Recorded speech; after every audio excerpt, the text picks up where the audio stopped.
Bonjour madame. Est-ce que Bonjour, vous madame. voyez, bonjour, Oui, est-ce que vous voyez l'écran? Vous voyez la diapo? oui, Très bien, madame. donc Oui, on commence. oui. Donc on reste toujours dans le musculaire et on va voir donc aujourd'hui les syndromes myotoniques. Myotoniques. Alors, les syndromes myotoniques, c'est quoi la myotonie?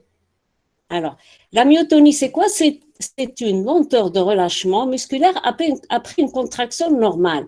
C'est-à-dire, quand vous faites une contraction normale, par exemple, vous serrez votre main, hein, vous pouvez la desserrer normalement. Contraction, décontraction. Mais si vous avez une myotonie, si vous serrez la main, hein, si vous fermez votre main, si vous avez une myotonie, quand vous serrez, c'est bon. Si vous essayez de desserrer, ça va mettre du temps. Hein. Vous ne pouvez pas faire ça facilement. Ça va mettre du temps doucement pour que vous puissiez ouvrir votre main. C'est ce qu'on appelle la myotonie. D'accord? Donc, c'est un retard au relâchement après une contraction musculaire normale. D'accord? Donc, on distingue trois types de myotonie. Vous avez la myotonie spontanée. La myotonie spontanée, c'est celle qu'on voit dans les mouvements de tous les jours. De tous les jours. Par exemple, l'atteinte des orbiculaires des paupières, c'est-à-dire les muscles qui ferment la paupière. D'accord? Alors, si vous fermez les yeux, fortement les yeux, et que vous voulez les ouvrir, normalement, vous faites ça facilement. Mais si vous avez une myotonie des orbiculaires des paupières, le malade, il va fermer les yeux, vous lui dites d'ouvrir les yeux, il va mettre du temps pour ouvrir ses yeux. C'est ce qu'on appelle la myotonie spontanée. Donc, ça, il va le faire spontané, c'est-à-dire dans les mouvements de tous les jours. S'il ferme les yeux, il ne peut pas les ouvrir. S'il serre sa main, il ne peut pas l'ouvrir facilement. Par exemple, si vous donnez quelque chose, mettez quelque chose dans la main du malade, ou bien si vous serrez la main du malade, vous essayez de serrer la main du malade, il vous serre la main et il met du temps pour vous lâcher, pour vous relâcher, vous desserrer la main. D'accord? Donc, c'est ça la myotonie qu'on voit dans les mouvements de tous les jours, ce qu'on appelle la myotonie spontanée. D'accord? Sans qu'on la provoque, elle est spontanée. Vous avez en deuxième lieu donc la myotonie provoquée, ou myotonie mécanique, c'est-à-dire là, on va la chercher cette myotonie. D'accord? Vous suspectez une myotonie, vous allez la chercher par l'examen. Alors, comment on fait, par exemple,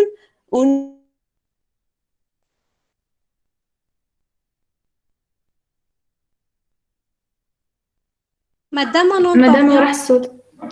Madame, on n'entend rien.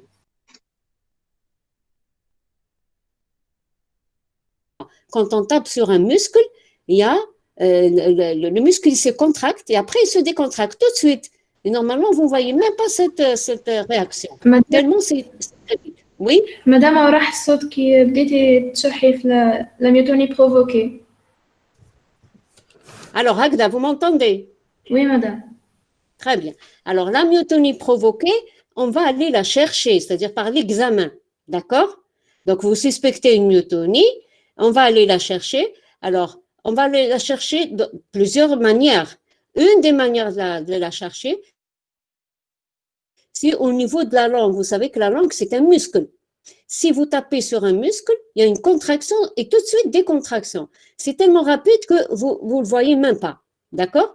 Alors, par contre, si quelqu'un a une myotonie, vous tapez sur le muscle, il y a sur le muscle de la langue, sur la langue, le bord externe de la langue. Bord externe de la langue, si vous tapez dessus, vous allez voir une encoche qui va mettre du temps pour disparaître. Pourquoi? Ça, c'est la contraction musculaire et la décontraction. Elle est tellement longue que cette encoche, elle persiste. Vous allez la voir. Et après, elle disparaît. C'est ça donc la myotonie que vous avez provoquée. Vous l'avez cherchée. D'accord? Aussi, vous pouvez la chercher aussi au niveau de l'éminence ténare. ténard. Normalement, si vous tapez avec, par exemple, le marteau à réflexe, vous allez taper sur les muscles de l'éminence, le gros muscle là, l'opposant du pouce au niveau de l'éminence ténard. Qu'est-ce qui se passe? Il va y avoir normalement une adduction, c'est-à-dire le pouce, il se rapproche des autres doigts, après, il s'écarte des autres doigts.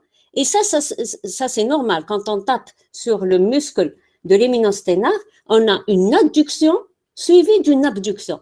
Mais normalement, ça se fait tellement rapidement qu'on ne le voit même pas. Mais quand quelqu'un a une myotonie, si vous tapez sur ce muscle, alors le pouce, il fait l'adduction et vous voyez l'abduction qui se fait très lentement parce qu'il y a un retard à la décontraction. Il y a eu contraction, mais le pouce en adduction, mais la décontraction était tellement lente qu'on a vu le mouvement, on a vu l'abduction se faire très lentement. Et c'est ça donc la myotonie provoquée que vous avez mis en évidence à l'examen. Donc vous pouvez la chercher au niveau de la langue ou au niveau de l'éminence ténard. Et vous avez enfin la myotonie électrique. Donc là, si vous examinez un malade, vous voyez qu'il a une myotonie, à ce moment-là, allez la confirmer par l'EMG, l'électromyogramme. Je vous ai dit que l'EMG, c'était un examen pour mettre en évidence les maladies musculaires, les maladies du nerf, hein, les neuropathies, et les maladies de la plaque motrice. Donc là, on fait un examen. Et qu'est-ce qu'on va voir à l'examen? On va voir ce qu'on appelle la rafale ou la salve myotonique. La rafale myotonique.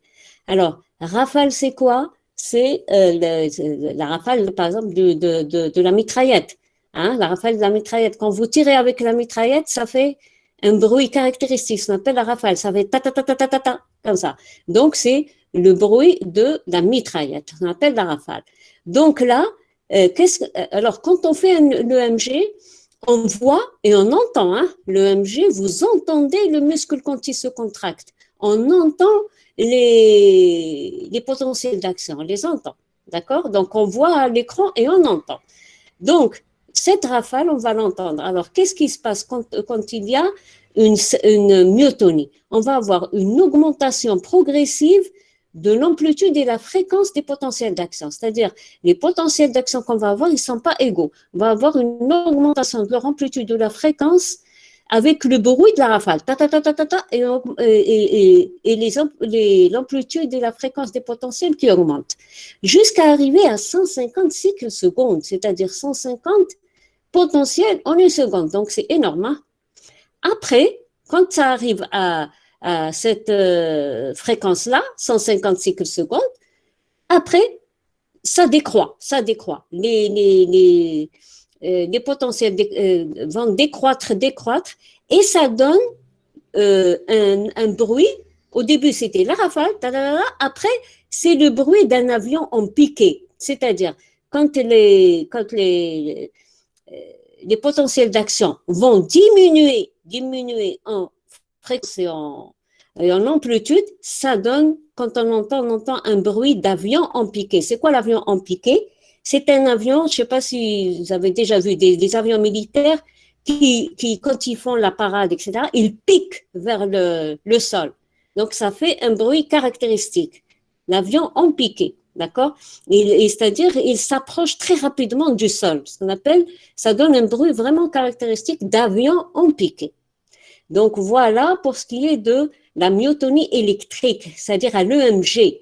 On a la rafale ou la salve myotonique. Augmentation progressive d'amplitude et la fréquence des potentiels d'action jusqu'à 156 secondes, puis diminution et ce bruit d'avion en piqué. Alors, je vais vous montrer.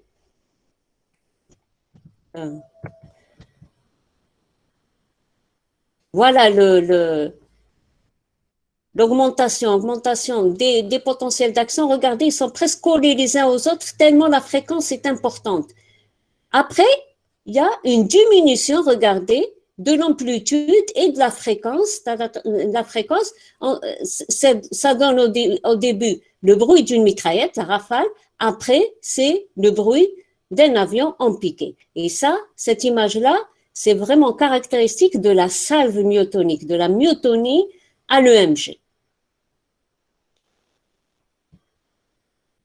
Madame, Oui, madame, si par exemple oui, si par exemple on fait un EMG sur les muscles de la paupière.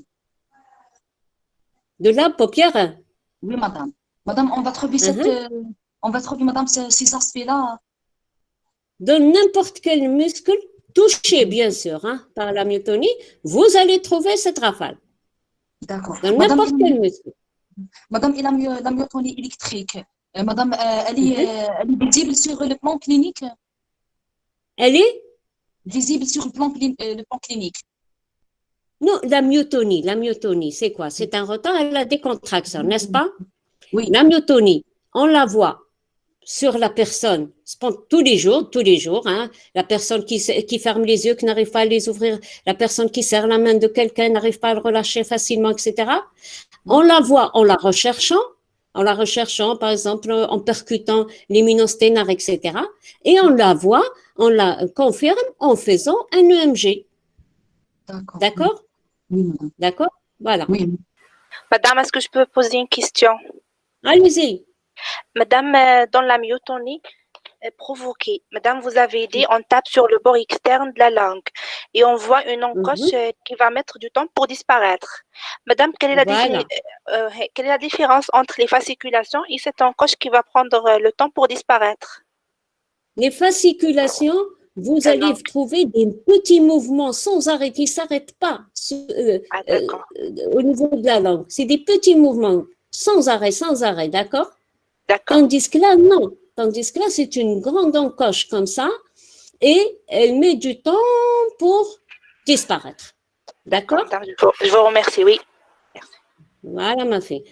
Donc, alors, il faut savoir que le phénomène myotonique, vous savez, quand le malade, quand il serre la main, il n'arrive pas à desserrer tout ça, on dirait qu'il fait une grimace.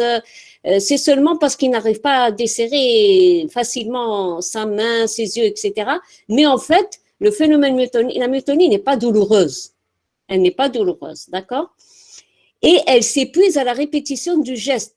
C'est-à-dire que si le malade contracte sa main et la relâche. Au début, il a des difficultés. Après, il a moins de difficultés. Moins. Après, ça disparaît. La myotonie disparaît. Mais elle ne disparaît pas totalement.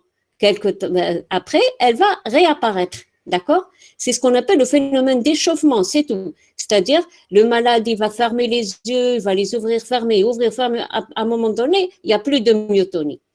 Mais, quelque temps après, elle va réapparaître. Parce que elle est là, c'est une maladie d'ailleurs, dans la plupart du temps, c'est une maladie qui est héréditaire ou génétique, donc elle est là, elle ne disparaît pas. D'accord? Elle est seulement diminuée lors de la répétition du mouvement, mais après elle réapparaît. D'accord? Et elle est sensible au froid. Madame, C'est-à-dire, comment? Madame, je peux poser une question? Allez-y. Madame, concernant la salve myotonique qu'on va trouver à l'EMG, Madame, on va la trouver seulement à la myotonie spontanée ou bien les deux, la spontanée et la provoquée? Sophie, la myotonie, quand elle est là chez une personne. Hein? Vous la trouvez spontanément, vous essayez de la chercher, vous allez la retrouver et vous la confirmez par le MG. D'accord? Vous la confirmez. C'est une myotonie qui existe déjà, vous la confirmez seulement par l'EMG. Mais parfois, imaginez quelqu'un qui a une myotonie qui n'est pas très, très importante, qui est très modérée, vous ne la voyez pas. Eh bien, l'EMG, il peut la mettre en évidence. Vous suspectez chez lui une myotonie, mais c'est pas très, très, à l'examen, elle n'est pas très nette. Donc, vous faites un EMG, vous allez la trouver, vous allez la confirmer. Vous avez confirmé vos suspicions. D'accord? D'accord, madame, merci. Voilà. Donc, il faut savoir que le froid aggrave encore aggrave encore l'apparition de cette, favorise, si vous voulez, l'apparition de cette myotonie. Voilà, on avance. Alors, la maladie où il y a la myotonie, la maladie la plus fréquente qui comprend, si vous voulez, la myotonie, c'est la dystrophie myotonique de Steinert. Dystrophie myotonique de Steinert, on dit dystrophie myotonique de Steinert ou de type 1. Donc, c'est une maladie qui est héréditaire, de transmission autosomique dominante. Et c'est la plus fréquente des dystrophies musculaires myotoniques de l'adulte, elle est la plus fréquente. Et le problème, il réside au niveau du chromosome 19. Alors, il faut savoir qu'il y a ce phénomène d'anticipation. C'est quoi ça, le phénomène d'anticipation? C'est que c'est une maladie où on a beaucoup de signes. On va le voir tout à l'heure. C'est une maladie où on a des problèmes musculaires, mais on a aussi d'autres problèmes. Et ces signes-là s'aggravent au fur et à mesure des générations. Par exemple, si à la première génération, j'ai seulement une myotonie, à la deuxième génération, je vais avoir une myotonie plus atteinte déficit moteur. À la troisième génération, je vais avoir myotonie plus déficit moteur plus une cataracte. À la quatrième génération, plus troubles endocriniens, etc. C'est ce qu'on appelle le phénomène d'anticipation génétique, c'est-à-dire gravité des signes cliniques au fur et à mesure des générations. Voilà. Donc, cette maladie-là, elle comporte le phénomène d'anticipation. Et cette maladie-là, elle commence vers 15-35 ans, c'est-à-dire l'adulte jeune. Il existe aussi des formes congénitales de la maladie. Des formes congénitales, c'est-à-dire qui apparaissent dans le très jeune âge, soit à la naissance ou bien chez le petit enfant. Voilà. Alors, les signes cliniques de la maladie de Steinert. Les signes cliniques, on a surtout, ils sont dominés par l'atteinte musculaire. Et aussi, on a l'atteinte musculaire et on a aussi une autre atteinte plurisystémique, c'est-à-dire plusieurs systèmes sont touchés. Les yeux, les glandes endocrines, le cœur, le système digestif, les os, etc. D'accord? Donc, on a l'atteinte musculaire plus une atteinte plurisystémique. Alors, le malade, quand vous le voyez, il a un aspect vraiment évocateur. Alors, son visage, il est allongé, on dirait fatigué, endormi. Les paupières sont tombantes, donc paupières ptoisées. Les cheveux sont rares. Il a une calvitie, les cheveux sont rares. Sa voix, elle est nasonnée, on dirait qu'il parle avec le nez. Il articule mal. La démarche, elle est lente et elle est gênée par un stépage. C'est quoi le stépage? Le stépage, c'est une démarche quand on a un déficit distal. Rappelez-vous, on a fait, quand on a un syndrome myogène, quand on a une atteinte proximale des muscles proximaux, on a une démarche dandinante. Quand on a une atteinte distale, on a un stépage. C'est quoi le stépage? C'est un malade qui, comme il a un déficit au niveau des muscles de la jambe et du pied, la jambe et le pied, donc il prend la jambe qui est un peu déficitaire, lourde, il la lance et il la dépose. Il prend l'autre jambe, il la lance et il la dépose, etc. Ce qu'on appelle un stépage. Essayez de voir, d'habitude, c'est moi qui montre bien sûr aux étudiants les différentes démarches, mais comme on ne peut pas se voir, il faut essayer de voir sur une vidéo, etc., comment se fait le stépage. Donc, par déficit des muscles distaux de la jambe et du pied, le malade, il lève ses pieds comme ça qui sont déficitaires, il les lance. Et il met son pied. Il fait la même chose avec l'autre pied, etc., ce qu'on appelle un stépage. On dirait la démarche d'un militaire, comme quand les militaires font la parade, d'accord? Donc, voilà, le stépage par déficit distal. Et on a une poignée de main, c'est-à-dire les mains sont un peu contractées. La main, elle est un peu fermée, un peu contractée. C'est comme ça que se présente, si vous voulez, le malade. Quand vous le voyez comme ça, debout devant vous, il est comme ça. Il a le visage allongé, on dirait fatigué, endormi, les paupières, qui chute, pas beaucoup de cheveux, il parle d'une voix nasonnée, démarche lente avec stépage et poignée de la main. C'est vraiment, quand vous le voyez, vous pouvez le rater. Là, vous vous rendez compte que c'est un myotonique. Alors, je vais vous montrer. Voilà, regardez un peu le visage. Alors, il est allongé, son visage, allongé. Pourquoi le visage, il est allongé? Parce qu'il n'a pas ici ces pommettes-là. Et pourquoi il n'a pas ici ces proéminences-là qu'on a tous ici? Ça, c'est les muscles masséters. Et ça, ici, c'est les muscles temporaux. Les muscles temporaux et les muscles masséters, ce sont les muscles de la mastication. Et juste les muscles de la mastication, chez le Steinert, sont amyotrophiés, sont atrophiés, déficitaires et atrophiés. Donc, ça donne ici, regardez, c'est une excavation. Et ici, ça donne ce visage allongé. Il n'y a pas les pommettes ici. Il n'y a pas les proéminences ici. D'accord? Donc, un visage allongé. On dirait qu'il est fatigué, regardez. Là, pourquoi? Parce qu'il a l'optosis, la chute des paupières. D'accord? Donc, avec une rareté, regardez les cheveux. Ils sont rares, surtout au niveau temporal et frontal, fronto-temporal. Il a cette calvitie. D'accord? Voilà le visage, si vous voulez, d'un Steinert.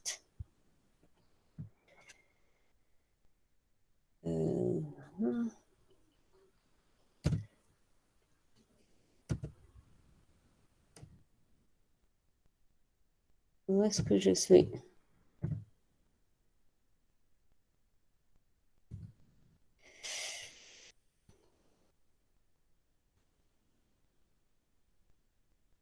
Alors, donc, de point de vue clinique, j'ai dit qu'on avait une atteinte musculaire plus cette atteinte plurisystémique. Et voilà comment se présente notre malade. Alors, l'atteinte musculaire, qu'est-ce qu'il y a au niveau de l'atteinte musculaire? On a la myotonie, bien sûr, et la myotonie dans le Steinert, vous allez la trouver de façon spontanée. Si vous la cherchez, vous allez la trouver, et aussi à l'EMG. Donc, elle est spontanée, provoquée, et même à l'EMG. D'accord? Donc, spontanée et provoquée, on a une amyotrophie. L'amyotrophie, elle intéresse 4 territoires. Donc, les muscles sont atrophiés où? Au niveau du possier du visage.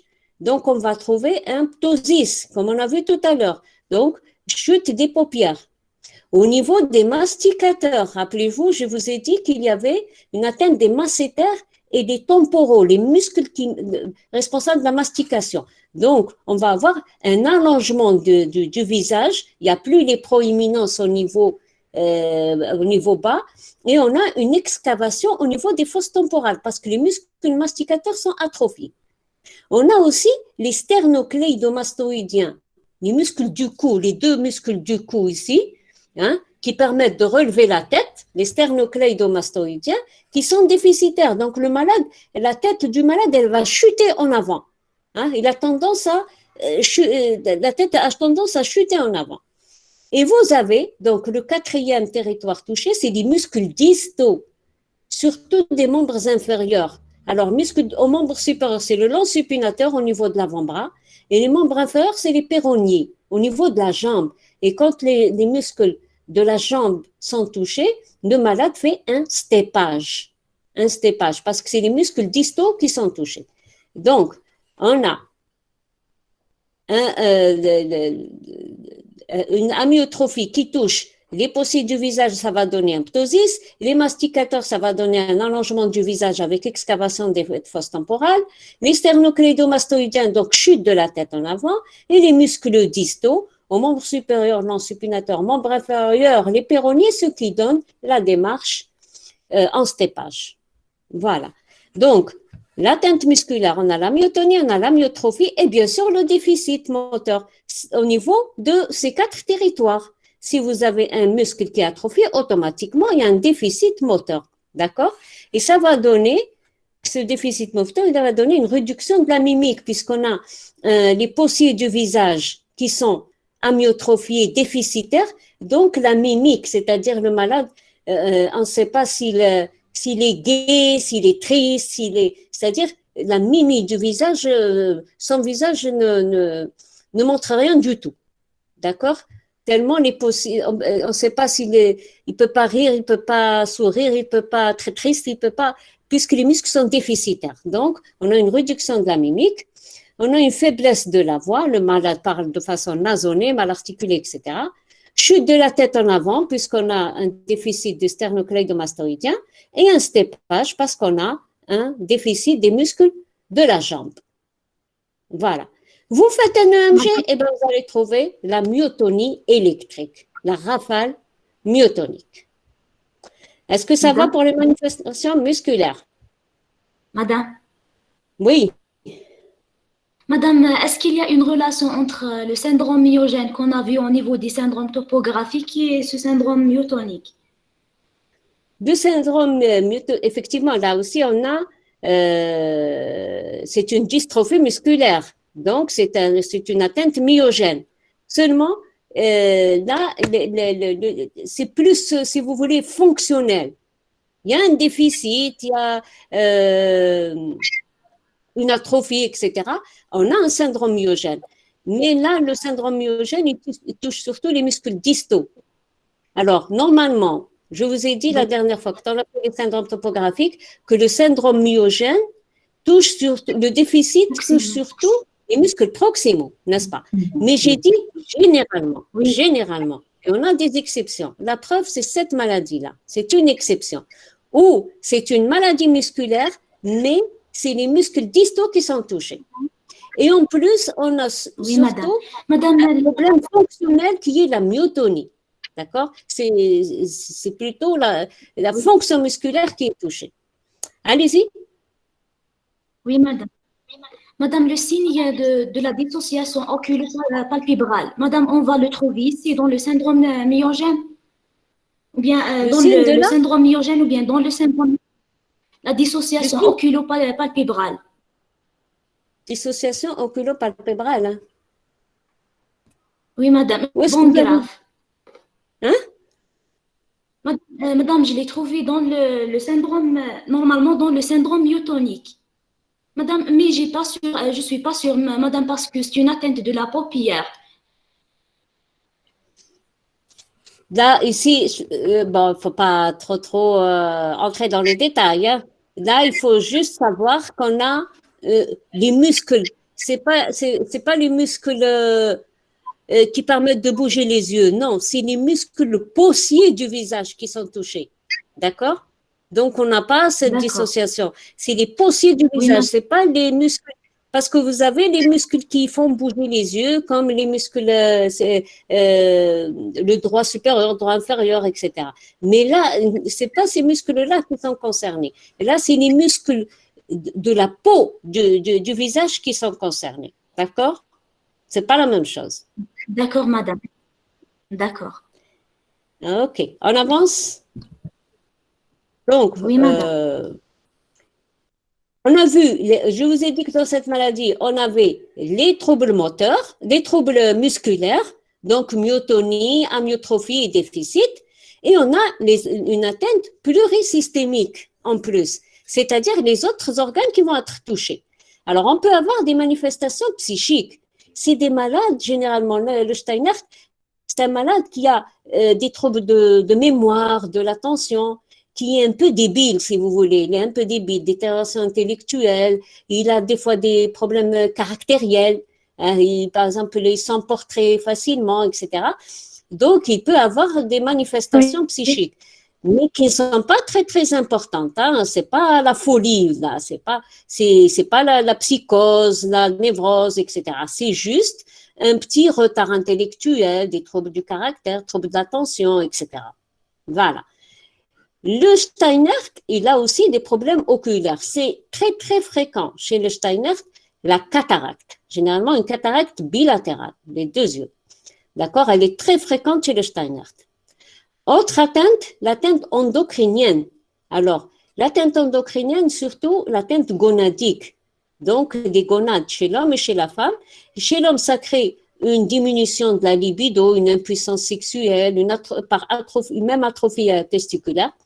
Chez la femme, c'est des troubles des règles et même une ménopause précoce. Et ça, alors, ces atteintes gonadiques font que les familles de Steiner n'ont pas beaucoup d'enfants à cause de ces problèmes gonadiques, ménopause précoce chez la femme, impuissance sexuelle, atrophie testiculaire, etc. C'est des familles où on n'a pas beaucoup d'enfants. Voilà. Autre manifestation endocrinienne aussi, le goitre, diabète, etc. Donc, on peut avoir aussi des manifestations cutanées et fanériennes, surtout cette fameuse calvitie, la rareté des cheveux, la chute de cheveux, surtout au niveau frontotemporal, surtout chez l'homme.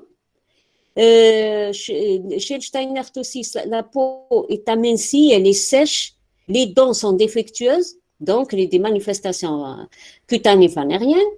On peut avoir des manifestations cardiaques, mais qui ne sont pas très graves. C'est même parfois infraclinique, c'est-à-dire qu'il n'y a pas de manifestation clinique. C'est quand vous faites un ECG, vous allez trouver des troubles du rythme, par exemple des troubles de conduction, un allongement du PR, etc., BAV. Donc, c'est pas vraiment des troubles cardiaques importants. Voilà. On peut avoir des manifestations digestives, une dysphagie, des colopathies, etc., n'importe quoi, des manifestations digestives. On peut avoir aussi des manifestations osseuses, surtout la kyphoscoliose. Voilà donc les autres signes cliniques qu'on va avoir, en plus des troubles musculaires et de la myotonie qu'on va avoir chez le Steinert. L'évolution. Comment évolue la maladie de Steinert? Bon, elle est variable, plus ou moins rapidement invalidante. C'est-à-dire, le malade, quand on parle de tous ces signes, on a l'impression que c'est un malade qui est handicapé, etc. Non, c'est un malade qui reste longtemps autonome, même s'il est gêné par la myotonie, même s'il est gêné par le steppage à la marche, etc. Mais il reste quand même assez autonome et il a une survie prolongée, c'est-à-dire sa survie, c'est comme celle d'un sujet normal. Donc, ce n'est pas une maladie qui met le pronostic vital en jeu. Comme par exemple hier, on a parlé de la maladie du Duchenne, etc. C'était des maladies quand même qui mettaient le pronostic vital en jeu. Ici, non. Fonctionnellement, c'est vrai que le malade est gêné, mais il reste longtemps autonome et il aura une survie pratiquement normale. Voilà. Alors, le diagnostic différentiel se fait avec les autres myotonies congénitales qu'on va voir tout à l'heure, ou bien la pseudomyotonie. La pseudomyotonie, c'est une myotonie l'hypothyroïdie. Alors, il faut toujours chercher quand vous avez quelqu'un qui fait une myotonie. Ça ne veut pas dire qu'il a forcément une maladie héréditaire. Ça peut être secondaire à une autre maladie qui est curable.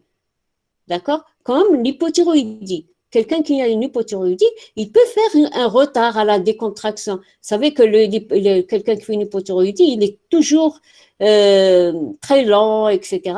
Donc, il peut avoir un retard à la décontraction des mouvements, etc. Ça, c'est pas une véritable myotonie, c'est une pseudo-myotonie. Il suffit de traiter l'hypothyroïdie pour que cette myotonie disparaisse. D'accord? Voilà. Le traitement de la myotonie, du Steinert, il n'y a aucun traitement puisque c'est une maladie héréditaire. On compte sur la thérapie génique et jusqu'à présent, on n'a pas encore de traitement par la thérapie génique. Et donc, on donne seulement des médicaments qui permettent de soulager un petit peu la myotonie, mais qui ne la traitent pas, comme les identoïnes, c'est-à-dire le sulfate de quinine, diphénylidentoïne. Ça, les identoïnes, ils sont représentés par un médicament qu'on appelle le diidan. C'est un médicament utilisé pour l'épilepsie et qui semble donner un bon résultat sur la myotonie, mais seulement pour la soulager un petit peu. Ça ne guérit pas la maladie puisque c'est une maladie héréditaire. Alors, le diagnostic prénatal, si vous voulez faire un avortement thérapeutique, le diagnostic, il se fait vers la 9-11e semaine. Voilà pour ce qui est de la dystrophie myotonique type 1 de Steinert. Est-ce que ça va? Madame, est-ce que je peux poser une question, s'il vous plaît? Oui, Oui, oui, oui. Madame, au début, vous avez dit que cette maladie, c'est une maladie autosomale dominante. Mhm. Madame, et parmi ces manifestations de cette maladie, on a une atteinte gonadique. Madame, Mhm. comment ça s'explique que ces parents peuvent avoir des enfants?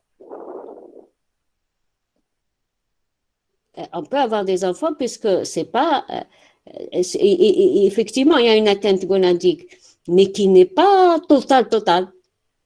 Le malade, il peut avoir une baisse de la libido, il peut avoir une impuissance, mais pas tout le temps quand même. Hein? D'accord.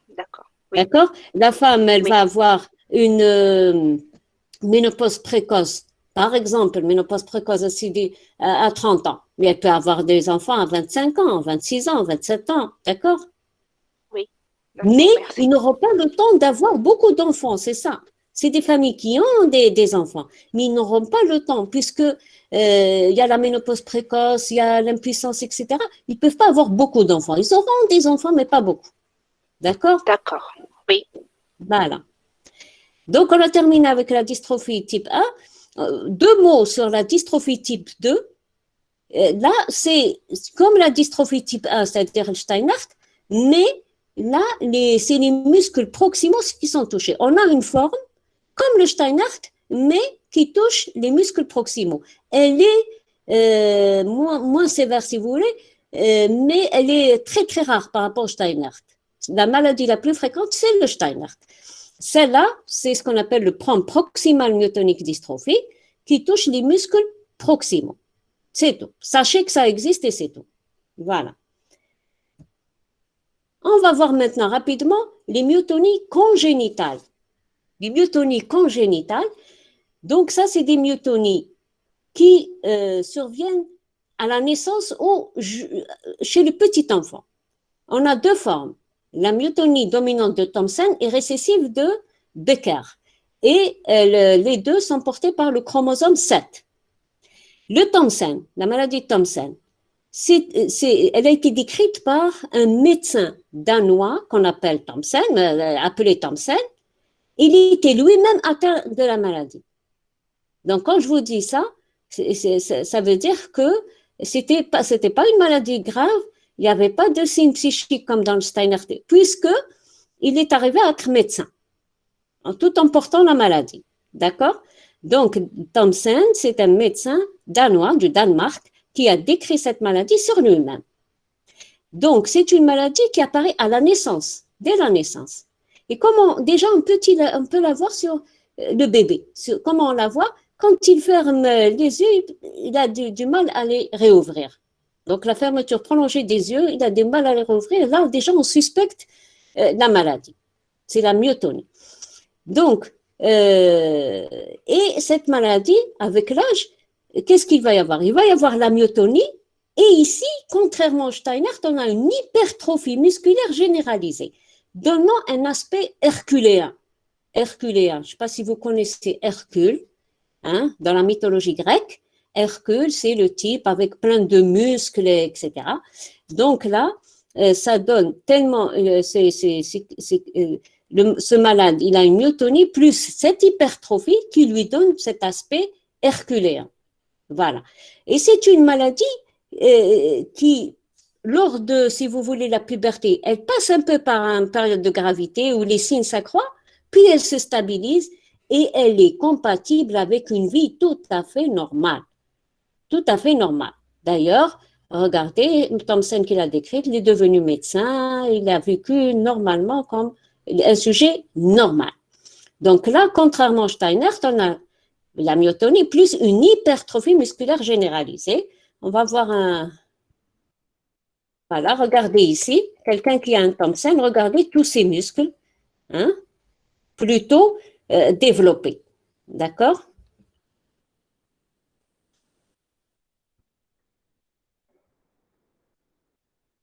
Voilà pour la maladie de Thomsen.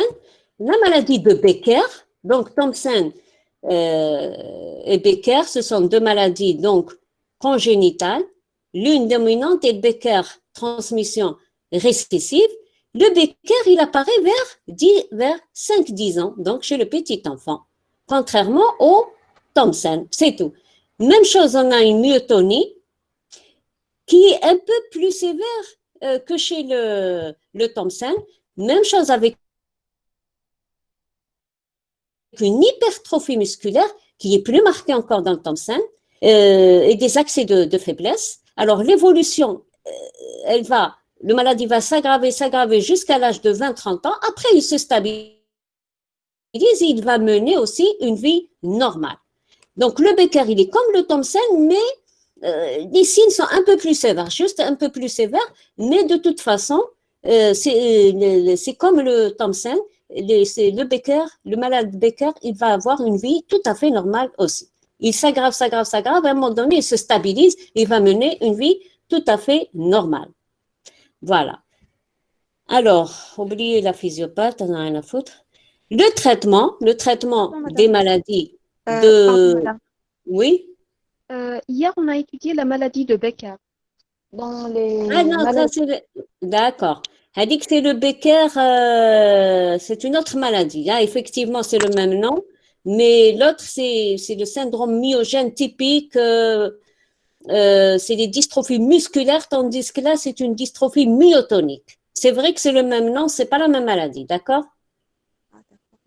C'est pas la même maladie. Merci, madame. Voilà.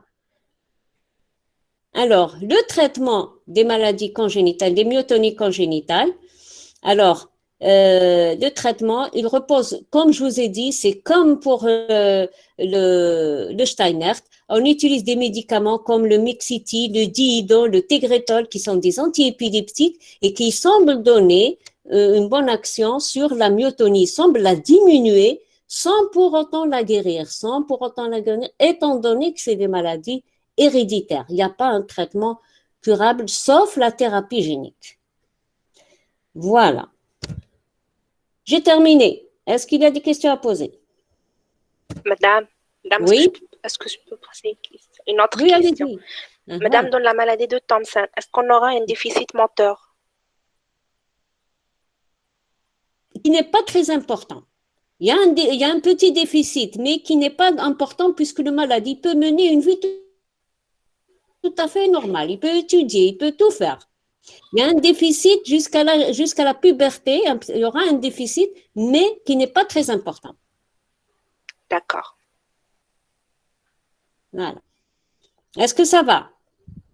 Madame, Hein? Madame, concernant la myotonie de Steiner, Madame, toujours le même problème physiopathologique, Madame, au niveau de la dystrophine. Ah non, non, non. Là, c'est au niveau, on a un problème au niveau de la transmission, au niveau du canal chlore. La conduction au niveau du canal chlore, au niveau de la cellule nerveuse. Il y a une anomalie du canal chlore qui fait que la transmission ne se fait pas normalement et donc on va avoir cette myotonie. Ça n'a rien à voir avec les enzymes musculaires. D'accord. Est-ce que ça va?